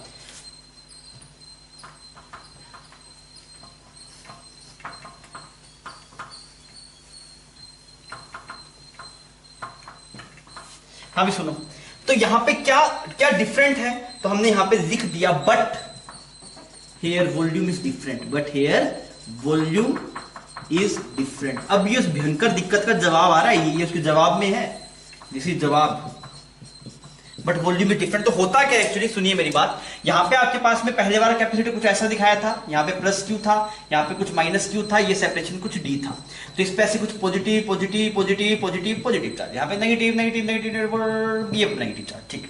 अब क्या है, यहां पे इलेक्ट्रिक फील्ड है ऐसे, पॉजिटिव से नेगेटिव, पॉजिटिव से नेगेटिव, पॉजिटिव से नेगेटिव, पॉजिटिव से नेगेटिव, पॉजिटिव से नेगेटिव। क्लियर है ये बात? अब यार ये देखिए, अगर ऐसा आपके पास में पॉजिटिव नेगेटिव को ज्वाइन करने वाले ऐसे इलेक्ट्रिक फील्ड लाइंस है, यार आप ये मुझे बताइए कि भाई साहब यहां पे क्या है, यहां पे इलेक्ट्रिक फील्ड है और वो एक वॉल्यूम में है, इलेक्ट्रिक फील्ड एक वॉल्यूम में है। तो इसका वॉल्यूम कितना है आपके पास, वॉल्यूम है आपके पास A मल्टीप्लाई डी, इसका एरिया कुछ A मान लो, दिस एरिया इज A। और यहां पे जो EFI है वो EFI कितना है इसके अंदर, EFI that is sigma by epsilon not, और उसको क्या लिखा जा सकता है, Q by A epsilon not. Clear? अब आप दूसरे वाले प्लेट के बारे में बनाइए, यहां पे एक प्लेट, यहां पे भी इसकी ये प्लेट थी, सेपरेशन बदल दिया, सेपरेशन क्या हो गया बच्चों, डबल हो गया। यहां पे positive positive positive positive positive, यहां पे नेगेटिव बन गया, यहां पे प्लस क्यू, इस पे माइनस क्यू। अब भाई साहब इसकी फील्ड बनाओ, तो इसकी फील्ड ऐसी बनेगी, ये लो सीधी सीधी, एंड इस पे एंड जो होंगे वहां फ्रिंज इफेक्ट आएगा, पर हम फ्रिंज इफेक्ट को नेगलेक्ट करते हैं। ये आ गया आपके पास। अब की बार यहाँ पे वॉल्यूम बताओ भाई, वॉल्यूम कितना, तो वॉल्यूम A मल्टीप्लाई 2D। अगर आप पूछो भाई साहब EFI कितना, तो ये EFI कितना रहा बच्चों आपके पास, again sigma by epsilon not, और वो Q by A epsilon naught. तो आपने अभी जो भयंकर दिक्कत थी वो दिक्कत में तो भाई सब चीजें बदल रही है। देखिए चार्ज भी सेम है, इस पे अगर आप पूछो charge on each plate, charge यहाँ पे कितना है, तो चार्ज यहाँ पे Q है आपके पास, यहाँ पे भी चार्ज कितना है, यहाँ पे भी चार्ज Q है। तो यार ये सेम, ये भी सेम, ये भी सेम, ये भी सेम, ये भी सेम, पर ये दोनों ये चीज क्या है, डिफरेंट है। ये चीज क्या है, डिफरेंट है। मतलब एनर्जी का वॉल्यूम से कोई लेना देना है, क्योंकि एक ही चीज तो बदल रही है, वॉल्यूम, और तो कुछ बदल ही नहीं रहा। तो एनर्जी का वॉल्यूम से लेना देना, बिकॉज इसकी जो पोटेंशियल एनर्जी आ रही है आपके पास, इसकी जो पोटेंशियल एनर्जी आ रही है वो आ रही है आपके पास Q²/2C, इसकी यहां पे आ रही है, और ये वाली एनर्जी आ रही है आपके पास Q²/A एप्सिलॉन नॉट D। अभी आपको अपनी भाषा में लिखना है भाई साहब, पोटेंशियल एनर्जी डिफरेंट है, इसकी पोटेंशियल जस्ट डबल है, पर चार्ज और ये EFI सेम है। क्या बदला, वॉल्यूम बदला, मतलब वॉल्यूम का एनर्जी से कुछ ना कुछ लेना देना है। वो क्या है, अब सुनिए सारी कहानी मैं आपके सामने खोल के रखता हूं। एक्चुअली क्या, सबसे पहले चार्ज आता है, सबसे पहले क्या आता है, चार्ज आता है। ठीक है सर जी, ये कहानी आपको अपनी भाषा में लिखनी है भाई साहब की, इसमें यहाँ पे EFI same, charge same, medium same, potential energy differ हो रही है, पर वॉल्यूम बदल रहा है, मतलब वॉल्यूम का एनर्जी से कुछ लेना देना है। It means energy and volume somehow related, क्यों भाई साहब, वॉल्यूम बढ़ाया तो एनर्जी बढ़ गई, समहाउ रिलेटेड, ये बात हमें यहां पे चमकी। अब आप मेरी बात, हमें यहां पे क्या समझ में आया, हमने ये समझा सबसे पहले चार्ज आता है, चार्ज की वजह से क्या आता है, EFI आता है, और EFI जितने ज्यादा वॉल्यूम में होगा, जितने बड़े वॉल्यूम में आपके पास में इलेक्ट्रिक फील्ड होगा, उतना ही आपके पास में एनर्जी क्या होगा, ज्यादा होगा। तो हम लिख रहे थे जितने बड़े वॉल्यूम में, जितने ज्यादा वॉल्यूम में EFI होगा, एनर्जी उतना ही ज्यादा मिलेगा।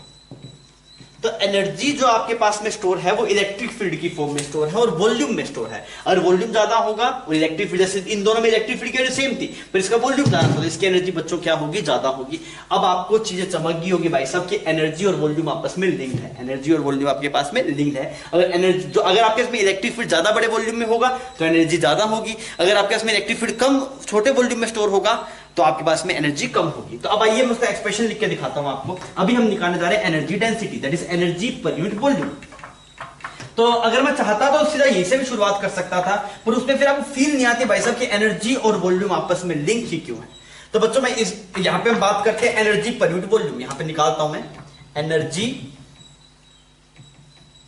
पर यूनिट वॉल्यूम कितना आता है वो निकालता हूं। तो मैंने बोला किसी एक कैपेसिटर की बात कर लेते हैं। तो मान लो ये कैपेसिटर है आपके पास में, अभी इसको नए आर्टिकल की तरह पढ़ देते हैं। यहाँ पे एक्चुअली यहां से एनर्जी डेंसिटी एक्चुअल में शुरू हो रहा है, इससे पहले तो एनर्जी डेंसिटी क्यों पढ़ा वो हम देख रहे थे। तो यहाँ पे कैपेसिटर बना दिया मैंने, यहाँ पे प्लस Q, यहाँ पे माइनस Q, सेपरेशन कुछ D, एरिया कुछ A। तो इसकी जो एनर्जी है वो कितनी है बच्चों, एनर्जी बताइए। This energy is Q²/2C, Q² divide by 2, C की जगह कितना आ गया, A epsilon not by D। देख लो भाई, सही है। एनर्जी को लिखा Q²/2C, C की जगह क्या लिखा, A epsilon not by D।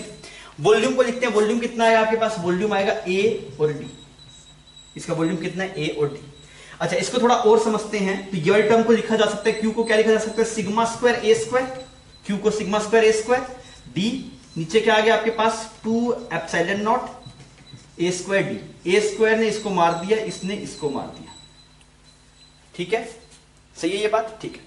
ये वाली टर्म कितनी बन गई, sigma square by 2 epsilon naught.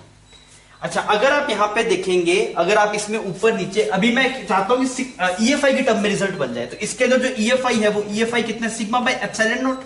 तो मैं इसको सिग्मा बाय एप्सिलॉन नॉट की टर्म में लिखना चाहता हूं, तो मैंने ऊपर नीचे एप्सिलॉन नॉट से मल्टीप्लाई कर दिया, क्लियर।